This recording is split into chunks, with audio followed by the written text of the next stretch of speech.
Halo anak-anakku, apa kabar? Saya harap semuanya sehat-sehat. Saya ingatkan ya, supaya sebelum pembelajaran ini kita tetap menjaga kesehatan kita. Kita istirahat yang cukup, kita makan makanan bergizi.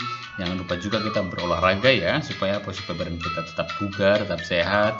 Jangan lupa juga ya untuk menggunakan masker kalau kita bepergian, supaya virus-virus tidak mengganggu kita.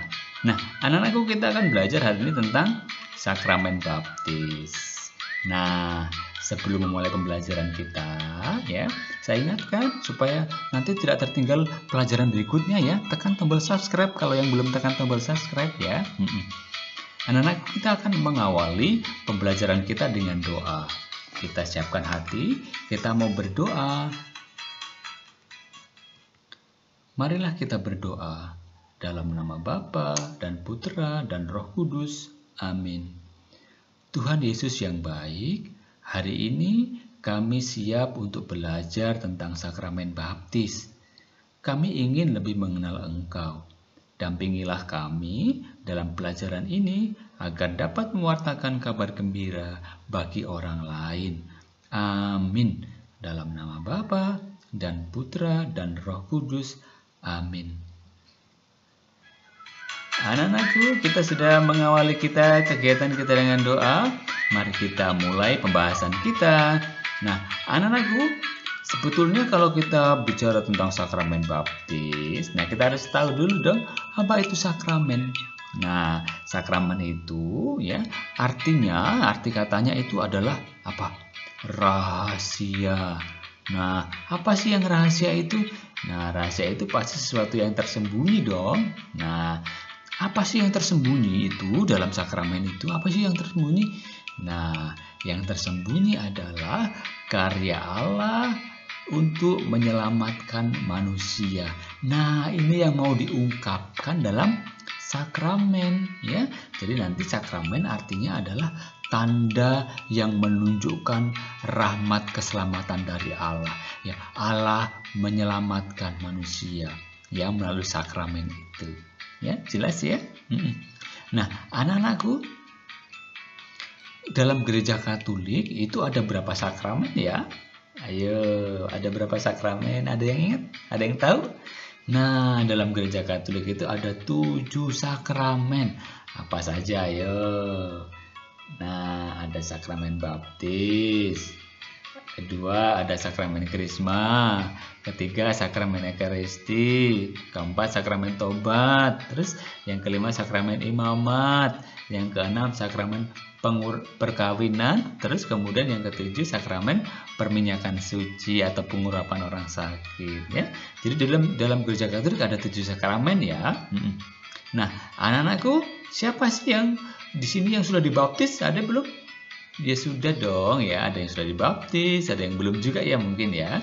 Tapi kalau yang sudah dibaptis ya mungkin tidak ingat ya, kalau dibaptis itu kan waktu itu masih bayi, itu masih kecil. Nah, nggak apa-apa ya, jadi namanya dibaptis berarti orang sudah orang sudah diterima menjadi anggota gereja. Jadi sakramen baptis atau sakramen permandian itu adalah sakramen yang pertama kali diterima.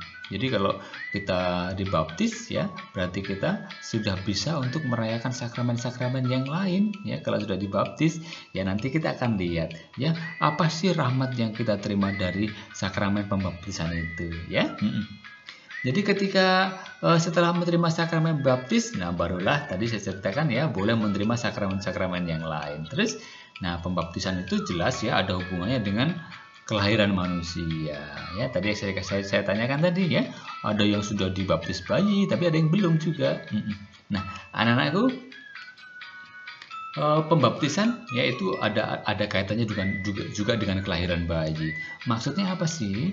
Jadi kelahiran bayi itu kan pasti ya mengawali kehidupan manusia. Ya, siapa yang belum pernah dilahirkan? Nah, semuanya pernah dilahirkan kan? Berarti kalau kita lahir, kita sudah mengawali kehidupan kita di dunia ini. Dan pasti juga orang tua kita sudah menyiapkan nama bagi kita, maka kita diberi nama, ya, diberi nama yang indah, yang memiliki arti, yang nanti bisa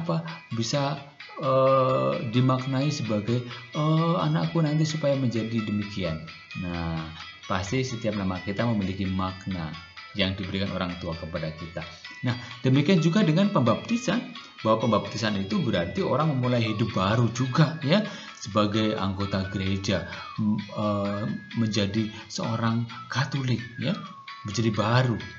Nah, kemudian setelah dibaptis orang menjadi resmi sebagai anggota gereja, menjadi murid Kristus ya. Dan ketika orang dibaptis pasti akan menggunakan nama baptis. Nah, nama baptis itu biasanya diambil dari nama Santo Santa ya. Ada yang mengambil nama Yohanes, mungkin ada juga Santa Bernadetta, ada Franciscus, ada Lucia, ada Dominikus, ada Antonius ya. Banyak sekali nama-nama Santo Santa yang digunakan sebagai nama baptis kita. Tujuannya yang jelas diharapkan untuk kita bisa meneladani hidup dan tindakan Santo Santa itu yang menjadi nama pelindung kita, nama baptis kita. Nah, maka anak-anakku, siapa yang belum tahu ceritanya, cerita Santo Santa yang menjadi nama baptis? Nah, nanti silakan cari ya ceritanya, tanya mama, Ma cerita dong Santa Bernadetta itu bagaimana kisah hidupnya, atau Santo Franciscus itu bagaimana sih ceritanya, supaya kita nanti bisa meneladani sikap dan teladan yang telah dilakukan oleh Santo Santa yang menjadi nama baptis kita. Nah, anak-anakku, ketika kita dibaptis, sekali lagi kita sudah menjadi saudara-saudari dalam jemaat beriman Katolik ya. Kita dibersihkan dari segala dosa kita disucikan dalam Allah. Maka kita dapat menerima rahmat sakramen lainnya ya, seperti sakramen Ekaristi, sakramen Krisma, sakramen Tobat, dan sakramen-sakramen yang lain ya, seperti saya sampaikan tadi ya. Dan kemudian orang yang telah dibaptis wajib mengikuti dan terlibat dalam kegiatan gereja. Kenapa wajib? Ya karena sudah menjadi anggota gereja, maka harus terlibat ya, mengikuti segala acara, kegiatan ya dalam gereja, peribadatan ya. Nah, anak-anakku, keterlibatan itu berguna untuk mengembangkan iman pribadi maupun kemajuan gereja ya. Kalau tanpa terlibat tentu iman kita tidak bisa berkembang ya kan. Nah, anak-anakku, orang yang sudah dibaptis sekali lagi mempunyai dua tugas pokok, yaitu hidup sebagai orang Katolik dan baik ya. Dan apa? Ya, jadi kita sekali lagi untuk tugas pokoknya yang pertama itu hidup baik sebagai orang Katolik ya. Terus kemudian turut membangun masyarakat ya. Jadi kita harus mengikuti ajaran-ajaran yang disampaikan oleh gereja, dan kita juga harus terlibat dalam membangun masyarakat. Itu tugas kita. Nah, anak-anakku, ini akan saya bacakan kisah pembaptisan Yesus ya. Karena apa? Karena Yesus juga ternyata dibaptis ya. Bukan hanya kita, Yesus juga dibaptis. Nah, bagaimana ceritanya? Ini saya bacakan ya, anak-anakku bisa mendengarkan. Pada waktu itu Yesus berusia kira-kira 30 tahun. Yosef sudah meninggal. Yesus tinggal bersama ibunya di Nazaret. Nazaret terkenal sebagai wilayah yang miskin dan tidak berarti. Pada suatu hari Yesus meninggalkan Nazaret dan pergi ke Sungai Yordan, tempat Yohanes Pembaptis berkhotbah dan membaptis orang yang bertobat. Ketika Yesus datang, berkatalah Yohanes, Akulah yang perlu engkau baptis. Mengapa justru engkau yang datang kepadaku? Jawab Yesus, biarlah hal itu terjadi. Setelah itu Yesus turun ke sungai dan dibaptis. Pada saat itu langit terbuka dan turunlah Roh Kudus dalam rupa burung merpati ke atasnya. Lalu terdengar suara dari surga, Inilah anakku yang kukasihi, kepadanya lah aku berkenan. Demikian Yesus Putra Allah, Raja semesta alam. Dialah yang menyelamatkan kita. Ia rendah hati, maka ia membiarkan dirinya dibaptis oleh Yohanes. Nah, anak-anakku, itulah kisah pembaptisan Yesus. Yesus sungguh sebagai anak Allah sungguh rendah hati sehingga ia rela dibaptis oleh Yohanes. Nah, anak-anakku, sebelum Yesus tampil di masyarakat untuk mewartakan kabar gembira, Yesus dibaptis oleh Yohanes di Sungai Yordan. Pembaptisan Yesus menjadi dasar bagi pembaptisan kita, ya umat Katolik. Yesus juga dibaptis, maka kita juga harus dibaptis. Pada upacara pembaptisan, seorang imam akan menuangkan air di dahi orang yang dibaptis sambil berkata, "Aku mempermandikan atau aku membaptis engkau dalam nama Bapa, Putra, dan Roh Kudus." Ya. Sama seperti anak-anak ketika masih bayi dibaptis, ya, seperti gambar ini, lihat, ya, ini anak kecil, kemudian dituangi dengan air, ya, kemudian imam akan berkata, "Aku membaptis engkau dalam nama Bapa dan Putra dan Roh Kudus." Nah, anak-anakku, dengan menuangkan air itu orang dibaptis menjadi bersih dari dosa. Semua dosa-dosa sudah dihilangkan, ya. Nanti juga akan ada simbol-simbol dalam sakramen baptis. Nanti akan kita lihat, ya. Nah, orang yang dibaptis dilahirkan kembali dalam hidup baru sebagai anak-anak Allah dan meninggalkan kehidupan lama yang berdosa. Jadi kita diajak untuk juga bertobat, meninggalkan hal-hal yang berdosa. Nah, anak-anakku, dalam sakramen baptis, ya, kita akan menerima rahmat pembaptisan. Apa saja sih rahmat pembaptisan itu? Yang pertama itu kita dibersihkan dan disucikan. Maksudnya orang akan dilahirkan kembali, dihidupkan, ya, dengan pembaptisan kita menjadi anak-anak Allah. Ya, karena apa? Karena kita sudah dibersihkan dari noda dosa, kita sudah disucikan, ya, menjadi anak-anak Allah. Kemudian yang kedua, kita dipersatukan dengan Kristus, ya. Dengan permandian kita menjadi saudara dan saudari Kristus, kita menerima berkat. Kemudian yang ketiga, kita menjadi anggota gereja. Dengan dibaptis, kita diterima secara resmi sebagai anggota gereja dan menjadi saudara dan saudari di seluruh umat beriman Katolik. Nah, maka sekali lagi rahmat pembaptisan itu ada 3, ya. Ada yang pertama dibersihkan dan disucikan, kemudian kita dipersatukan dengan Kristus, kemudian juga kita menjadi anggota gereja. Nah, anak-anakku, apa sih lambang dan simbol yang digunakan dalam pembaptisan? Yang pertama itu ada air, ya, tentunya air bersih, ya. Kemudian ada nama baptis seperti saya sudah sebutkan tadi, ya. Kemudian ada Ada minyak krisma, kemudian ada lilin menyala. Nah, masing-masing ini kain dan juga kain putih, dan masing-masing ini memiliki makna, ya. Yang pertama, air baptis membersihkan orang dari dosa-dosanya. Orang yang dibaptis dilahirkan kembali dalam hidup baru sebagai anak-anak Allah.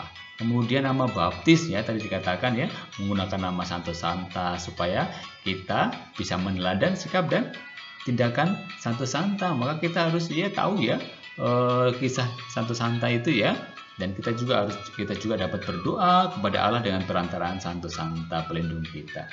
Yang berikutnya itu adalah minyak krisma, ya. Minyak krisma merupakan simbol atau lambang Roh Kudus, ya. Kita diurapi dengan minyak krisma, berarti kita dikuatkan oleh Roh Kudus. Kemudian lilin yang menyala. Nah, lilin yang menyala ini sebagai lambang semangat baru, ya. Pemberian lilin yang menyala itu maksudnya adalah terang Kristus harus dijaga agar tetap hidup di dalam hati kita seperti lilin. Nah, yang terakhir itu kain putih. Nah, kain putih ini sebagai lambang hidup baru yang suci. Nah, pemberian kain putih ini dimaksudkan agar semangat hidup baru tetap dijaga kesuciannya seperti kain putih yang bersih, ya. Anak-anakku, itulah lambang dan simbol yang digunakan dalam pembaptisan. Nah, sebagai rangkuman, ya, supaya kita dapat intisari dari pembelajaran kita, yang pertama, dalam gereja Katolik ada beberapa sakramen, ada 7 sakramen, yaitu baptis, krisma, ekaristi, taubat, imamat, kemudian perkawinan dan perminyakan suci, ya, atau pengurapan orang sakit. Kemudian rahmat sakramen baptis itu apa tadi? Ya, dibersihkan dan disucikan, dipersatukan dengan Kristus menjadi anggota gereja. Jadi ada 3, ya, rahmat sakramen pembaptisan. Kemudian lambangnya apa saja tadi? Ya, ada air, ada lilin menyala, ada minyak krisma, ada kain putih dan nama baptis. Nah, anak-anakku, itulah rangkuman pembelajaran kita hari ini. Ya, saya harap bahwa pembelajaran hari ini kita dapat belajar sungguh bagaimana sih kita harus menjadi orang-orang yang sudah dibaptis, menjadi pengikut Kristus. Kita sudah menjadi bagian dari gereja. Dan anak-anakku, kita juga sudah menerima apa?